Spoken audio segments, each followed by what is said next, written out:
It may come as a shock to you, but the narcissist doesn't see you the way you see yourself. The narcissist doesn't see himself the way you see him. And frankly, it's doubtful whether the narcissist sees anyone at all. My name is Sam Vaknin.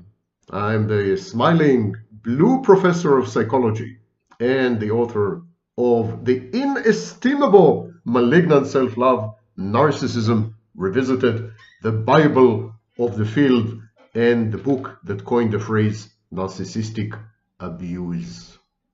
Today we're going to discuss the narcissist's point of view, how he perceives you and the relationship. Are you truly a significant other, or maybe just an insignificant other? Are you an intimate partner? Is there intimacy and is there partnership in a relationship with the narcissist? But most importantly, what does he think about you secretly in the inner recesses of his undisclosed mind, the occult areas of his demented soul? I know you like this. You like to think that narcissists are possessed by demons. They're not possessed by demons. They are demons. I'm kidding. I'm just kidding. Narcissists are flawed human beings with lacking equipment. Nothing more, nothing less. Terrified, traumatized kids who throw temper tantrums and can't perceive other people as separate from them. And so let's delve straight in. When the narcissist sees you for the first time, he takes a snapshot of you, he internalizes a snapshot, and he continues to interact with the snapshot. Blah, blah, blah. You know all this from previous videos. He also photoshops the snapshot, a process known as idealization. By idealizing you, he can idealize himself. If you are perfect and he is in possession of a perfect object, you, then he is perfect, or maybe even uber perfect, more perfect than even you. But then gradually life intervenes, reality intrudes, you begin to deviate and diverge from the idealized snapshot, which pisses the narcissist off. And then he begins to change the way he sees you, the external object. Mind you, the internal object, the introject, your representation in the narcissist's mind, the snapshot, the avatar, that doesn't change until very late in the relationship. But the way he perceives you begins to change. He cannot really accept you as separate from him. You are an extension, you're an organ, but it's like someone with a chronic illness who is very angry at his heart or his liver or his lungs because they give him trouble. So when you get chronically ill with your kidneys, for example, you may develop a hate-love relationship with your kidneys. You may resent your kidneys for giving you a tough time. It's the same thing. That's how the narcissist sees you. Another arm, another leg, if you're extremely lucky, another heart. The narcissist, first of all, is likely to convince himself that he had judged you correctly when you have met. He needs to preserve his grandiosity. The narcissist never makes mistakes. The narcissist is never wrong. The narcissist is infallible. It's inconceivable that he has misjudged you, for example. So he tells himself, I judged her correctly and appropriately when I met her. My perception of her was right. My judgment of people is intact. Nothing's wrong with me. She has changed. She has changed. Why has she changed? Well, I don't know, the influence of bad friends. Her family is poisoning her against me.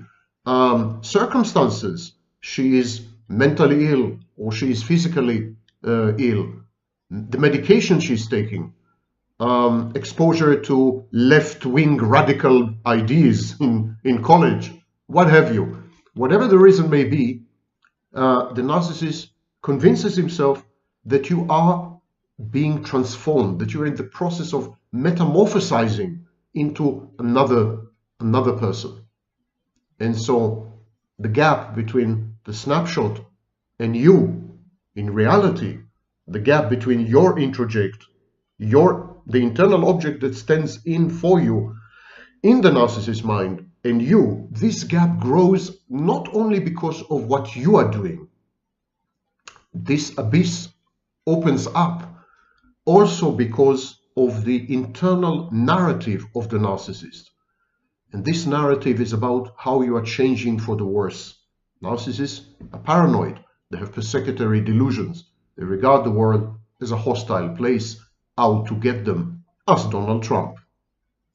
The second process that happens with the narcissist, his point of view, is that you constantly blame shift. He thinks you're guilty. He thinks you've done something wrong. He thinks he is immaculate and innocuous and innocent. You keep blaming him for things. You keep assigning to him responsibility and guilt and accountability. And he resents this. He thinks you're manipulating him. He thinks you're playing with his mind. He thinks that's a power play and a mind game that you have embarked on. He is bewildered. He's disoriented. You are his mother. You're a mother figure. Why are you doing this to him? And so whenever you disagree with a narcissist, or criticize something, or suggest something, or prefer or suggest, give advice, the narcissist, or even offer help, the narcissist perceives this as shifting the blame. Counterfactually, the facts are in the narcissist's mind that he is blameless, that he is guiltless, that he doesn't deserve any of this, and that what you're doing borders on malice. Mind you, everything the narcissist thinks about you, everything he says about you, may be true. Even narcissists get it right from time to time. And because it may be true, even in principle, it provokes in you profound self-doubt. You begin to ask yourself, maybe he's right. Maybe he has a point. Maybe I'm the narcissist. Maybe I'm misbehaving. Maybe I'm too onerous, ornery, tough, harsh, strict. Maybe I should change my ways. And this is how the narcissist molds you, makes you malleable and mutable. The narcissist presents himself at all times as a victim of his superiors, a victim of the state, a victim of circumstances. He was born in the wrong period in history. And you're, of course, swept in this tsunami wave of self-imputed victimhood. Today, it's known as TIV. It's a new personality construct. And so the narcissist casts himself as a victim. And he does this because it affords him the high moral ground. And it's a tool of manipulation. It's also an integral part of his confabulation. He rewrites his history.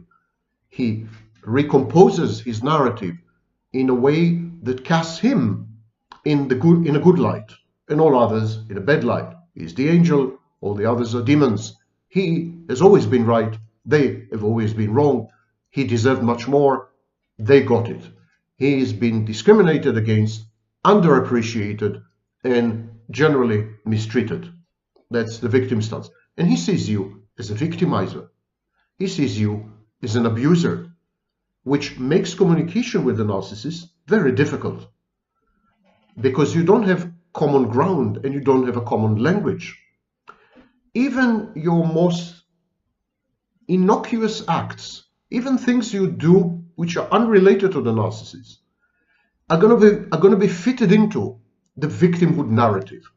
The narcissist is going to hyper-vigilantly monitor you, supervise you, spy on you, follow you around in order to gather incriminating evidence. Everything you say and everything you do can and will be used against you in the narcissist's court. You have been warned, Miranda. And so this is the I am the victim thing and you are my abuser. And he also thinks that you guilt trip him. He thinks that you are an emotional blackmailer, that you actually sacrifice in order to leverage your sacrifice to make him behave in specific ways. He thinks that you love him because you want something from him. It's not real love. It's conditional love. It's manipulative love, if it is love at all. He thinks you make him feel guilty because by making him feel guilty, you can modify his behaviors, and you're goal-oriented. In his eyes, you're very, very close to a psychopath. And that is regardless of how empathic you are, how caring, how compassionate, and how loving. Don't think you can, by caring for the narcissist and by sharing with the narcissist, you can somehow change his mindset or state of mind. You can't. Because it's not about you. It's about an internal world populated with avatars, a paracosm, an alternative reality where the narcissist writes scripts for movies. He's a movie director, an actor, and you're just an actress or a prop on his theater play stage. So it's not about you. Still, the narcissist perceives himself as a victim who is being emotionally manipulated and blackmailed via guilt tripping. He accuses you when you disagree with this assessment of you. He accuses you of being of lacking self-awareness. You have no introspection, he tells you. You can't see yourself really. You don't look at yourself in the mirror. You are totally unaware of yourself. You have no self-awareness. You really need to get to grips with who you are. You really need to accept how flawed and wrong and sometimes malevolent you are. He's trying to convince you that there's in you a grain of evil. Minnie, all those of you who miss her, here she is, always by my side and on my lips. So he tells you you're not self-aware. He also accuses you of being self-destructive, of being hateful. You want to drag me down with you, he tells you. Your habits are self-defeating. I'm not going to succumb to this. I'm soaring into the stratosphere. I'm bigger than this. I'm cosmically significant. I am divine. I'm godlike. You're not going to drag me to the level of a common human. In extreme cases, the narcissist may deny you sex and become celibate, because by denying you sex, he transcends the foibles and the weaknesses of the human species. He becomes Übermensch. He becomes a Superman. So it's important for him to sustain his grandiosity by casting you not only as an abuser, but as a toxic influence. Someone who creates an ambience, an environment that reduces the narcissist to the lowest common denominator. Narcissist is not human, is the next stage in evolution. And you're trying to transform him or transmute him or transubstantiate him back into human. You're trying to devolve him, not evolve him. And he is not going to let you.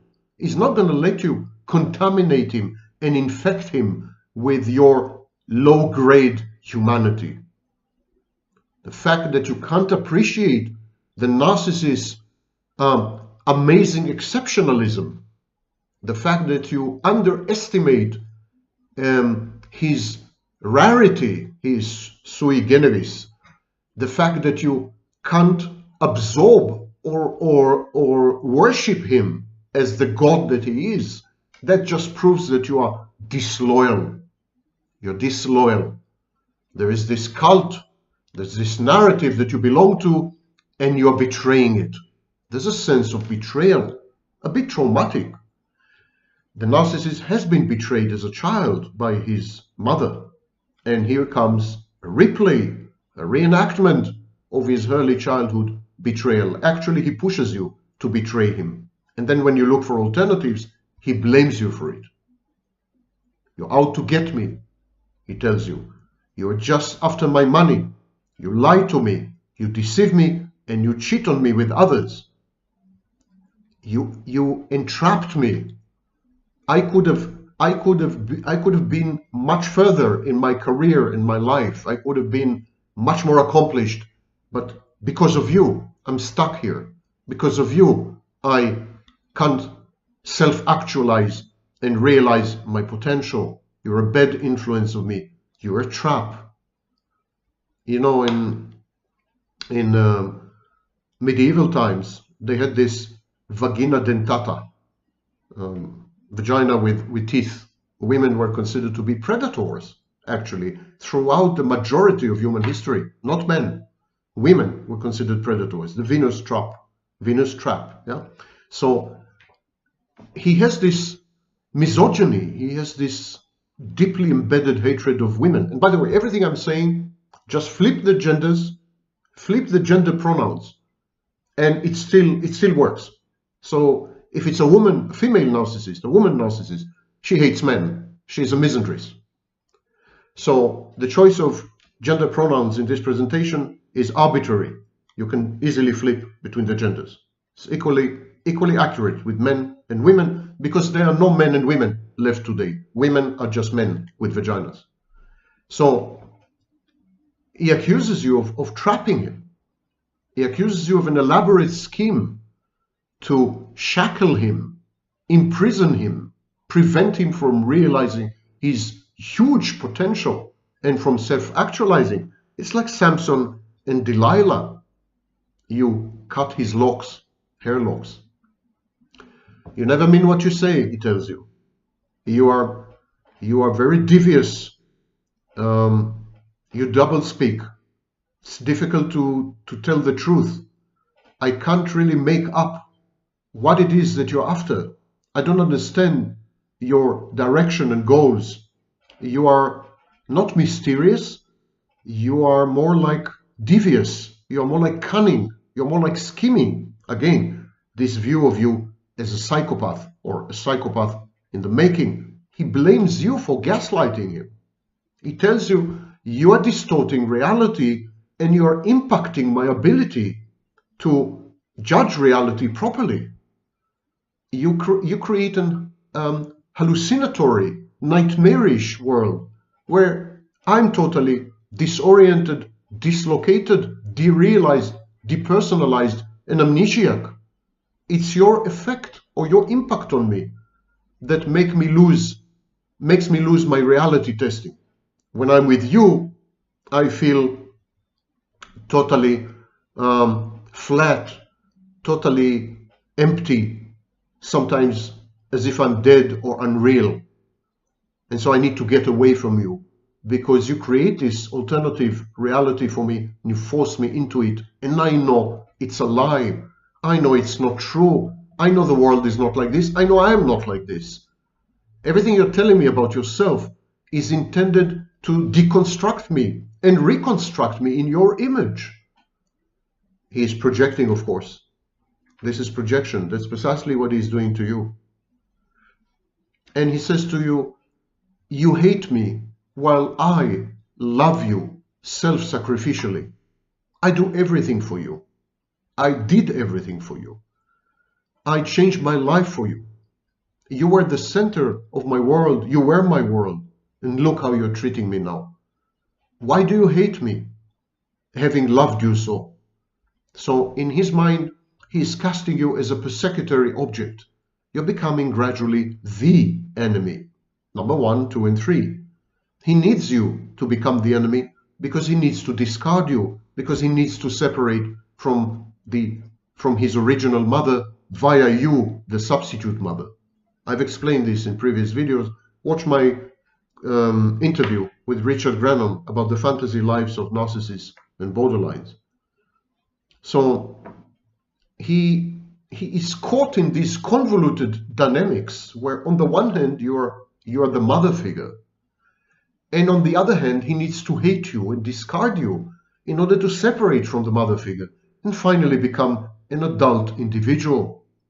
On the one hand it's very promising and very alluring, and so devaluing and discarding you is an irresistible proposition. On the other hand, it's very terrifying to abandon mother or to be abandoned by her.